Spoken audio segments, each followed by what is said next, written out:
Sorry to his family. This is a person right here. Oh, Breaking news. Tragic subway attack jolts city. The victim has been identified as Amelia Carter, 29, who was set on fire while sleeping on the F train at the Coney Island Stillwell Avenue station in Brooklyn. The suspect, Sebastian Zapata, 33, a repeat offender with a history of violent crimes, approached Amelia and set her clothes on fire with a lighter. Despite efforts to resuscitate her, she sadly died at the scene. Amelia Carter, a nurse from Orlando, Florida, has been living in New York for 2 years. On the day of the attack, she was on her way to visit her grandmother when tragedy struck. Amelia worked as an intern on Bernie's 2016 presidential campaign. According to her family, she leaned right in 2024 and took part in protests after the killing of Laken Riley. Amelia had previously reported receiving threatening phone calls, even linking them to human trafficking groups and politicians. Could this tragedy have something to do with her past? Zapata, a Guatemalan immigrant with a history of violence, had been stalking Amelia for a week. He sneaked into the United States in 2018, was deported, and then snuck back, reportedly living in a taxpayer-funded shelter. Is this tragedy the result of the system's failure to protect its citizens? Why was Amelia, an innocent woman, targeted?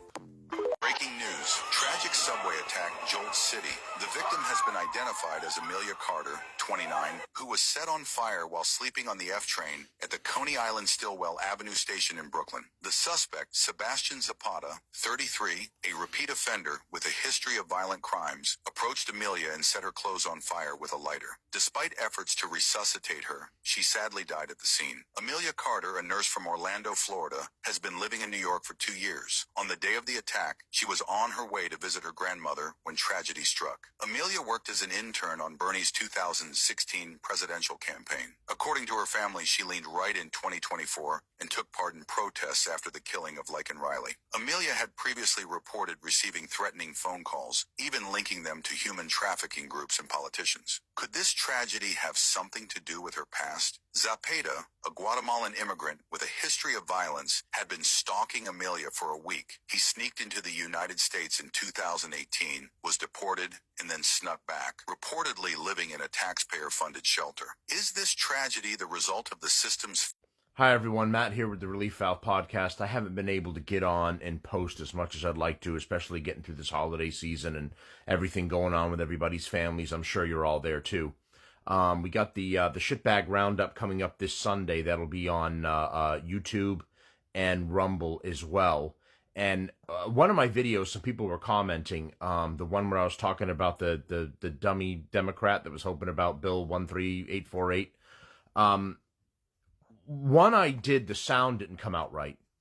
And that's the reason it's muted and you're just hearing that. The other one, they ended up hitting me with a community guidelines violation for talking about the election or wrong information about the election, which is not what I did. I just said that was the bill or the article that was in place, and the Democrats hoped they could use it to benefit themselves. I didn't say anything about who won or who didn't win or whatever. But getting on to what happened here in the New York subway. So, first of all, absolutely horrific for that woman. I can't verify now about whether he was stalking her, and other people saying that maybe this was done on purpose, so she was targeted, and he went after her. I don't know about all that, but let's say one way or another it is true or it isn't true. This is another horrible thing that's happened on the New York subway to show you that the subways in New York aren't safe. To show you that you actually do need people like Daniel Penny. You need citizens to step up and offer assistance to those who can't or won't help themselves. Some of the reports and some of the video I've seen for this are the cops just kind of idly walking by and shooing people out of the way while she's burning, and then the NYPD came out with another statement saying, "Oh no, that guy was just moving everybody away from the area while this woman was on fire, and the other officers were getting fire extinguishers and stuff to put it out." But everybody looked just completely lackadaisical. And then all of the other people that are filming this the whole time while they're watching the woman burn. And this is a state of our country where you're going to catch all this stuff. You're going to see it on video. It's going to be really interesting and compelling things to watch. But you don't see anyone jumping in there to help her out, wrap her up in something, suffocate those flames. You don't end up seeing it. While this Venezuelan immigrant is fanning her with his jacket or something to make the flames worse, people are standing by and watching and filming it happen, but not helping the woman. And imagine dying in that way and surrounded by people who won't do a thing, right? You're thinking, I'm not alone here. There are people around. I'm going to get some help. So, if there's any accuracy to what's been alleged against the New York Police Department, shame on them for not jumping in immediately and doing something to help her, just shooing people out of the way and just being so, like, nonchalant about the whole thing. Shame to everybody else that just recorded and didn't go in and try and save this woman, either stop that guy or wrap her up in something or do something to help her. It's a horrible thing. And we come back to now the part where all of these illegals have got to go. Because you say, well, Matt, there's good people there too. So you can't discriminate against one group over the other group. You got to kind of filter them out and yada yada. And no, we don't. All of them have broken the law to get here. They all crossed the border and broke the United States laws to sneak into this country. So even if they were a kind-hearted person that just wanted something better for their family, they still broke the law to get here. I've made this analogy before. If my family's suffering, I can't take care of them anymore. I can't pay for my house. I can't do anything. Can I go rob a bank because I have a valid reason to give you for why I had to take an action like that? No, they're going to hold me responsible. They're going to take the money back. They're going to put me in jail.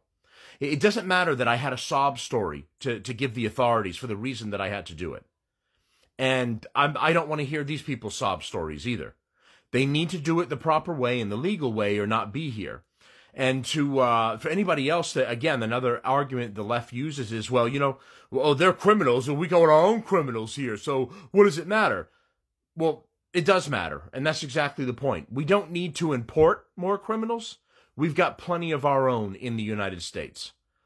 We don't need to start shipping them over here like Amazon shipments and get all brand new criminals to replace our old criminals or the ones that are still out there. So, you know what? You need the Daniel Pennies. You need the Trump that's going to close the border and ship all of these people out. And if they're good people looking for a better life, follow the law and come into the country the right way. But all of these, this was an innocent woman, a taxpayer who follows the rules of this country, and she burned to death surrounded by human beings who did nothing. Her government didn't help. The police didn't help. And we're told we can't be armed. You can't arm yourself. You can't have weapons. We want to take those all away. Rely on the police. They're there to help. Did they help this woman? No, they didn't. So we're told to put our livelihoods and our safety in the hands of others who, from some of the stuff I've seen about the New York PD, just are going to drag their feet and can't be bothered to put in the effort to save your life, which is truly a disgusting thing for all the taxpayers that are out there that are hoping that the police will do their job and catch a criminal and maybe save you or your family member's life.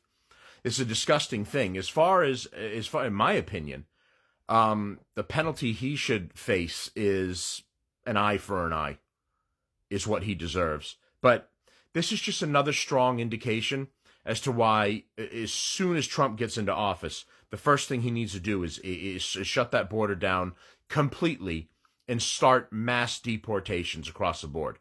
I don't care if there's armies of jackbooted thugs walking the street, kicking in doors and dragging people out, kicking and screaming. It needs to be done to protect the lawful, legal, tax-paying citizens of this country. That we're not supposed to be able to defend ourselves, but the criminals can do whatever they want. So hopefully a proper justice is served out for this piece of garbage, and we get rid of all of the illegals in this country and their kids. None of them should be here. Go back to where you came from. If you care so much about something, go fix your own country. Don't come here and mess up ours. All right, that's the update I've got today for that. I know you've all kind of heard about it already, but I just wanted to add some extra thoughts to it. I'll be back again soon for some additional videos and coming into the end of the year. All right, like, share, support the show. Thanks, everybody, that's signing up and joining the page. All right, and we'll see you again soon.